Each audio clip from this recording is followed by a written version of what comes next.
अस्सलामुअलैकुम वरहमतुल्लाहि वबरकातुहू। I hope कि आप सभी लोगों ने जो सेकंड लिस्ट आया है सहायक उर्दू अनुवादक का, उसमें आप सभी लोगों ने अपना अपना रिज़ल्ट देख ही लिया होगा। अब तक अगर आप लोगों में से किसी ने रिज़ल्ट नहीं देखा है तो वो हमारे टेलीग्राम चैनल में जाकर अपना रिज़ल्ट देख सकते हैं। उसका PDF हमारे टेलीग्राम चैनल पर डला हुआ है। आप अपने मेंस के रोल नंबर से अपना रिज़ल्ट जो है देख सकते हैं। बहुत सारे साथी का जो क्वेरीज आ रहा था कि सर मेरा TRE में सिलेक्शन हो गया है तो क्या मुझे सहायक उर्दू अनुवादक में काउंसलिंग कराना चाहिए या नहीं कराना चाहिए। अगर ये वीडियो आपको पसंद आ रहा है तो वीडियो को लाइक और चैनल को सब्सक्राइब ज़रूर करें। तो देखिए, अगर दोनों की जॉब प्रोफाइल की जाए तो दोनों का ही जॉब प्रोफाइल लगभग बिल्कुल ही डिफरेंट है। आपका जो सहायक उर्दू अनुवादक है वो बिल्कुल ऑफिस वर्क है, और टीचर क्या होता है आप सभी लोग तो जानते ही हैं। जो टीचर का काम है आप लोगों का सिर्फ़ और सिर्फ पढ़ाना होता है। ट्रांसफ़र की अगर बात की जाए तो सहायक उर्दू अनुवादक वाले में आपके ट्रांसफ़र बहुत जल्दी हो सकते हैं। कहीं भी आपको बहुत ज़्यादा टाइम तक रहने को नहीं मिलेगा। वहीं अगर टीचर में देखा जाए तो आपको एक ही स्कूल में लगभग 5 से 7 साल तक रहना पड़ सकता है। उसके बाद ही आपको ट्रांसफ़र मिलने की उम्मीद है। तो अगर टीचर वाले की बात की जाए तो वहाँ पे आप एक स्टेबल हो जाते हैं। आप जिस भी शहर में आपको पोस्टिंग मिलती है, हो सकता है कि आपको अपने होम डिस्ट्रिक्ट में भी मिल जाए, लेकिन सहायक उर्दू अनुवादक में आपका होम डिस्ट्रिक्ट मिले इसका चांस बहुत ही कम है। तो अगर आपको एक स्टेबल जॉब चाहिए जहाँ पे आप जॉब मिले और आप वहाँ लंबे समय तक काम करें, क्योंकि जब आपकी फैमिली हो जाएगी तब हर बार इधर से उधर भाग दौड़ करना थोड़ा मुश्किल होता है। इसीलिए अगर आपको एक स्टेबल जॉब चाहिए जहाँ आप एक लंबे समय तक रह सकें तो उसके लिए आपका टीचिंग जॉब ही सही है। और तो मेरे ज़ाती राय ये है कि जो महिला हैं उनके लिए तो टीचिंग जॉब ज़्यादा बेटर है सहायक उर्दू अनुवादक से, क्योंकि वहाँ आपको एक जो भी स्कूल आपको मिल जाएगा वहाँ पे आपको लंबे समय के लिए रहना पड़ेगा, और आप वहाँ पे आराम से कहीं पे भी घर लेकर आराम से रह सकते हैं। वर्क कल्चर की बात की जाए तो सहायक उर्दू अनुवादक में आपका वर्क कल्चर थोड़ा डिफरेंट होगा। सहायक उर्दू अनुवादक और टीचिंग जॉब में वर्किंग आवर की बात की जाए तो लगभग वर्किंग आवर दोनों में सेम ही है, लेकिन सहायक उर्दू अनुवादक में आपको 10 से 5 बजे तक काम करना पड़ेगा। वहीं टीचर वाले में आपका 9:30 से लेकर 3:30 बजे तक आपको काम करना पड़ेगा। और सहायक उर्दू अनुवादक में आपके ऊपर बहुत सारे ऑफिसर्स होंगे।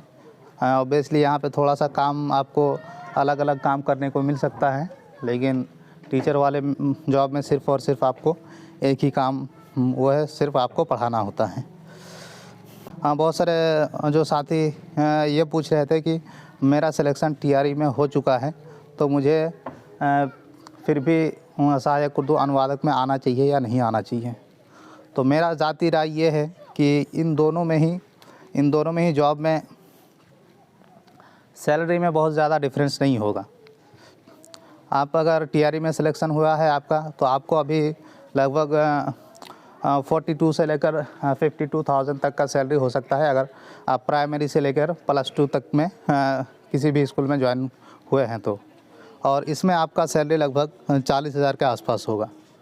तो मेरा ज़ाती राय ये है कि अगर आपका सिलेक्शन TRE में हो चुका है तो आप प्लीज़ सहायक उर्दू अनुवादक में काउंसलिंग ना कराएं, क्योंकि आज के समय में आप देख रहे हैं कि जॉब लेना इतना आसान नहीं है और बहुत ज़्यादा डिफ़िकल्ट हो चुका है जॉब लेना। तो अगर आपको एक जॉब मिल गया है तो आप उसी में खुश रहिए, और जो आपका सीट है वो किसी और हजरात को यहाँ पे सहायक उर्दू अनुवादक को में मिल सकती है। क्योंकि अगर आप काउंसलिंग करा लेंगे और काउंसलिंग कराने के बाद अगर आपका नंबर थोड़ा ज़्यादा हो तो आपका सिलेक्शन हो जाएगा, और हो सकता है कि अगर आप बाद में टीचर में ही रहना चाहें और सहायक उर्दू अनुवादक में ज्वाइन ना करना चाहे तो वो सीट आपकी खाली रह जाएगी। ये चीज़ अगर पहले ही आप अपना काउंसलिंग स्किप कर देते हैं तो किसी दूसरे हजरात को ये जॉब जो आपसे हो सकता है कि 1 नंबर उसका कम आया हो, उनको मिल जाएगा और उसके हालात हो सकता है सुधर जाएँ।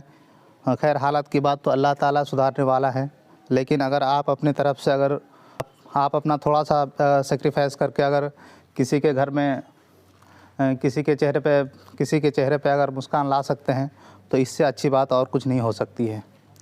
हालाँकि अगर टीआरई में सैलरी वगैरह देखा जाए, तो टीआरई का ही सैलरी ज़्यादा है सहायक उर्दू अनुवादक से। इसीलिए मैं जो भी हज़रात टीआरई में सिलेक्शन हुआ है, मैं आप लोगों से दरख्वास्त कर दूँगा कि आप लोग प्लीज़ काउंसलिंग में ना जाएँ, ताकि आपका जो सीट है वो किसी और हज़रात को मिल पाए और उनके घर में खुशियाँ आ सके। अगर आप टीचर में जॉइन हो चुके हैं, तो आपके पास और भी मौके आएंगे और भी बड़े-बड़े एग्ज़ाम आएंगे, जहाँ पे आप अपना पूरी तैयारी करके इससे भी अच्छे पोस्ट में जा सकते हैं।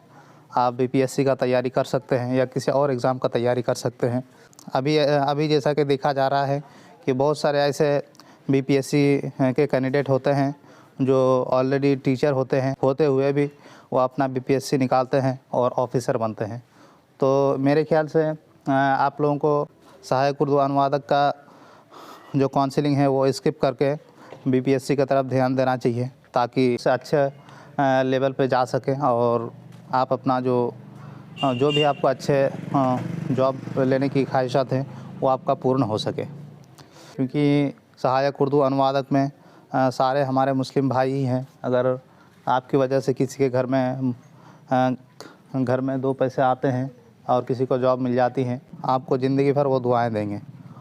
तो इसीलिए मैं उन हज़रात से दरख्वास्त करना चाहूँगा जो बीपीएससी टीआरई में सेलेक्ट हो चुके हैं, तो वो सहायक उर्दू अनुवादक का जो काउंसलिंग है वो स्किप करें और स्किप कर दें, ताकि आपका जो सीट है वो किसी और को मिल सके और आप अपना ध्यान बीपीएससी ऑफिसर लेवल वाले एग्ज़ाम में ध्यान दें, ताकि कुछ करने का ज़िद है तो आप अपना जो ध्यान है वो बीपीएससी ऑफिसर लेवल वाले एग्ज़ाम में लगाएं और वहाँ अपनी पूरी मेहनत करके आप वहाँ ऑफिसर बन सकते हैं। क्योंकि जब किसी इंसान का एक बार सिलेक्शन हो जाता है किसी भी फील्ड में, तब उनके दिमाग से स्ट्रेस हट जाता है। और जब आदमी के दिमाग में स्ट्रेस नहीं रहता है, टेंशन नहीं रहता है, तो पढ़ाई भी अच्छी हो पाती है। और ऐसा बहुत बार देखा गया है कि बहुत ऐसे बीपीएससी वाले रहे हैं जो पहले टीचिंग जॉब में थे और बाद में उसने काफ़ी अच्छे रैंक लाकर ऑफिसर बनने का अपना जो सपना है वो पूरा किया।